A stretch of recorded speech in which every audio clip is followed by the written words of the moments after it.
Hello मेरे प्यारे viewers, कैसे हैं आप सभी लोग। आशा करती हूँ आप सभी लोग अच्छे होंगे। कहानी के लिए मेरे चैनल को सब्सक्राइब कीजिए, कहानी को लाइक और शेयर ज़रूर कीजिएगा और कहानी कैसी लगी प्लीज़ कमेंट बॉक्स में ज़रूर बताइएगा। कहानी को लेकर कोई भी राय या सुझाव हो भी कमेंट बॉक्स में ज़रूर दीजिएगा। तो शुरू करते हैं हम आज की अपनी कहानी। विकास और राहुल दोनों 5वीं कक्षा में पढ़ते थे। दोनों बहुत शरारती थे। वो दोनों एक साथ ही स्कूल में पढ़ने आया जाया करते थे। एक दिन जब स्कूल की छुट्टी हो गई तब विकास ने राहुल से कहा कि राहुल, मेरे दिमाग में एक आइडिया आया है। राहुल ने उत्साह के साथ विकास को पूछा कि बताओ, तुम्हें क्या आइडिया आया है। विकास ने कहा, देखो, सामने 3 बकरियां चर रही हैं। राहुल ने कहा, तो इनसे क्या मतलब।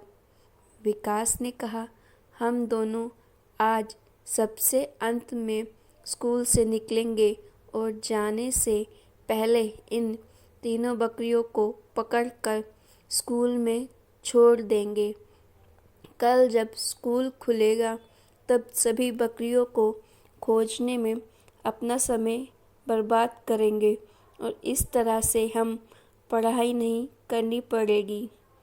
राहुल ने कहा, अरे नहीं यार, ऐसा कुछ भी नहीं होगा, क्योंकि इतनी बड़ी बकरियां खोजना कोई कठिन काम नहीं होता है।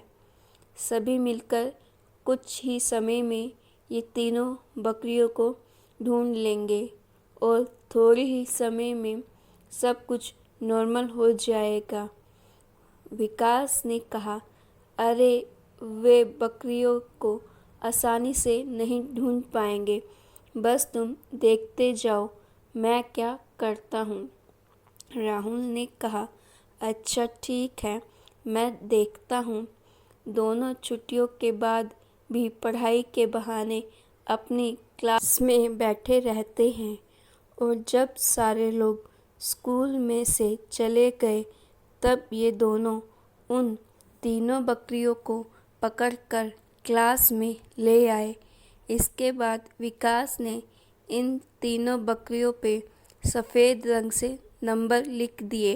विकास ने पहली बकरी पे नंबर 1 लिख दिया, दूसरी बकरी पे नंबर 2 लिखा और तीसरी बकरी पर 4 नंबर लिख दिया।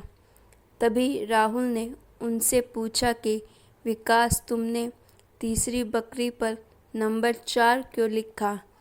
विकास ने कहा, अरे दोस्त, यही तो आइडिया है मेरा।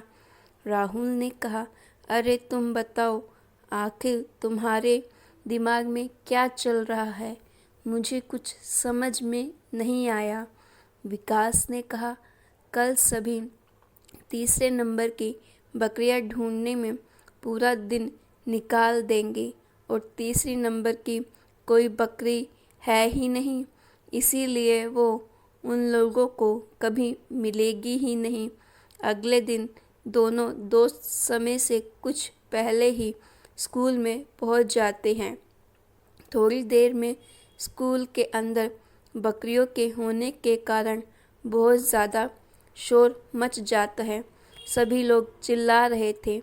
तभी किसी ने कहा कि ये पहले, दूसरे और चौथे नंबर की बकरियां तो आसानी से मिल गई, लेकिन ये तीसरे नंबर की बकरी पता नहीं कहाँ पर है। सभी लोग उस तीसरे नंबर की बकरियों को ढूंढने लगते हैं।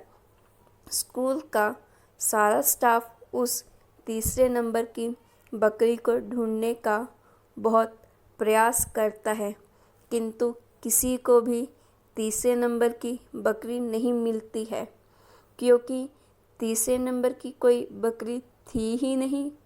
स्कूल में सभी परेशान हो जाते हैं, लेकिन विकास और राहुल बहुत खुश होते हैं।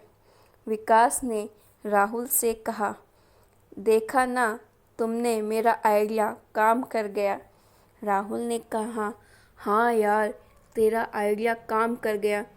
इस कहानी के बाद हमारे चेहरे पे हल्की सी मुस्कान आना स्वाभाविक है, किंतु हमें इस कहानी से जो संदेश मिलता है वो भी समझना ज़रूरी है। लाइफ में हम भी कई बार तीसरी बकरी को ढूंढने के चक्कर में अपना समय बर्बाद कर देते हैं, किंतु वो हमें मिलती ही नहीं है, क्योंकि वो वास्तव में होती ही नहीं है। हम सभी को ऐसी लाइफ चाहिए जो परफेक्ट हो और जिसमें कोई भी प्रॉब्लम ना हो, किंतु वास्तव में ऐसी लाइफ होती ही नहीं है। सभी को ऐसा लाइफ पार्टनर चाहिए जो उसे पूरी तरह से समझ पाए और कभी भी उनके बीच अनबन ना हो, किंतु वास्तव में ऐसा कोई होता ही नहीं है।